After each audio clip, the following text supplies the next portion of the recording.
In this and preceding videos, we'll go over the reporting functionality of DataRoket and the different modules that we have available for use to speak to our data sources and deliver business intelligence, front-end visualization, single view from all data sources to the client. So let's go ahead and take a look and go into one of these reporting options that we have. You'll see that we show the available cells that we had built in previous videos, partners for DP being our 4 data provider across multiple sources, a mixture of real-time and persistent data. So what we're going to do is let's just go ahead and choose our OLAP grid in this case. Let's go ahead and bring some data in here. Doesn't really matter to me. Let's go ahead and bring this, drop some information into the different rows that we want. Let's make the column, so we'll do a sliced dimension by date. So let's see if we have a date in here, and let's say drop that in. And some of the measures, let's see if we have any data that's would be very good to show. Go ahead, let's just show some of the payments. We'll do multiple measures, so multiple aggregation on the fly. So let's go ahead and take a look at this data. And you'll see immediately that we've aggregated by the different levels we've just mentioned. And we can just add information in here too. You can see that it's immediately updatable. And this is one of the several grids that we offer. We'll go into all the different grids and we'll show some of the different data sources that we have. Always remember that at the reporting level, the report user or the report creator really sees these cells as a single source of information. And we had shown in one of our earlier videos a very wide association, in other words, very many columns in the cells DP2. We shield the user from the knowledge of what was needed to create that cell and advertise all these different objects or columns. And as what you can see and we discussed, not necessarily all columns because they could be objects from business intelligence, flat file, Microsoft, web services, besides database-centric information.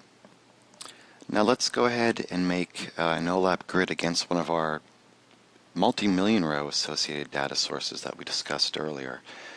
This is a multi-million row bind. In this case, it was really 2 different SQL servers, so nothing tricky in the case other than we're able to associate that data in under 2 minutes to have million by million association. And we found whether Oracle to SQL, vendor to database, it's fairly consistent that our association, our keys, how we relate data in memory and on disk, brings back that kind of performance. So let's go ahead and go to OLAP. I'll show one more OLAP here. And let's choose, we'll drop in account. Let's add symbol, so the value. This is actually financial data, so for the financial people that review this, you'll recognize the frame, the data types. Let's go ahead and say we want to slice this information by another date. It's always great to have slice dimensions by dates so you can see what's happened over a period of time. And let's go ahead and drop in quantity as a measure. Now let's show this data. And as I mentioned, this is actually a million row cell, I guess 10 columns or so wide, that we've created with the DataRoket cell dynamics. And this is all real time and nothing cached. So soon we'll see the aggregate that comes back. We'll see that trade date is where and you can see data is being returned to the browser right now. Trade date's where the slice dimension is. And we can quickly remove some of these pieces too. In other words, let me remove trade date. And you can see immediately that we add data in. And now we've aggregated down to what we requested, account, and then the symbols within the account, the different financial ticker symbols. Now let's go ahead and close this and take a look at some other data types. Our grids are just basic row-level tabular grids. For example, let's just use one of these different cells that we have here. This is the unstructured Wachovia data. And you can see all that we're really just showing here is just a tabular form, which is used commonly enough, but just a basic grid. So let me generate that. And you can see I can immediately add whatever values I want. Let me refresh the report in real time. And there's the data returned. Now let's take a look at some of the other options, and we'll go ahead and create a custom report. So let's take a look, and it doesn't matter what data set. As a matter of fact, let's go ahead and pull from one of our Teradata cells that we've created.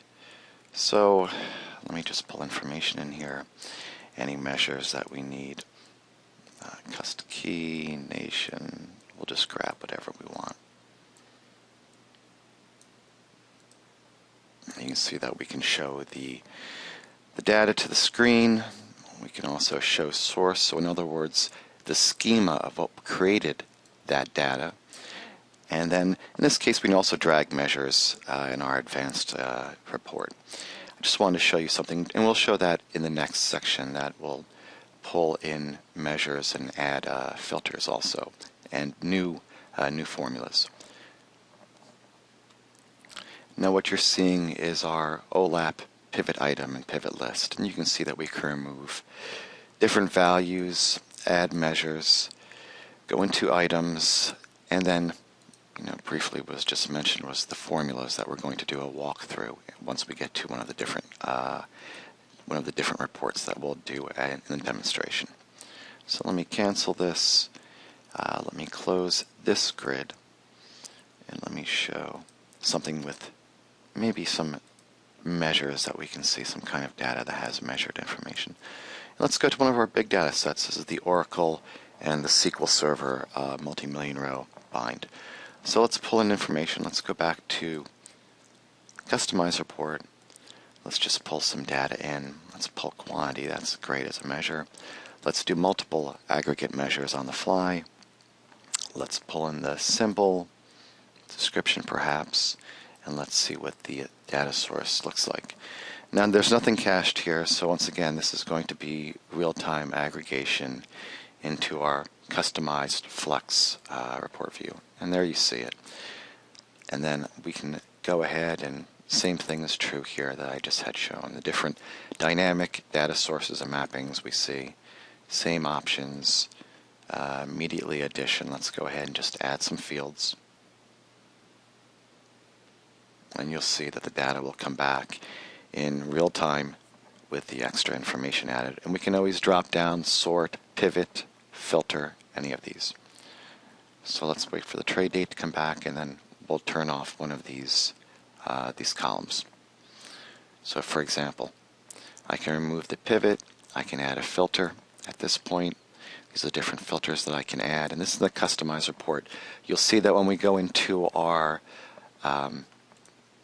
advanced report, filter options are also available there. And let me close this, and then we'll start taking a look at some more detail of adding formulas and using our customized reporting.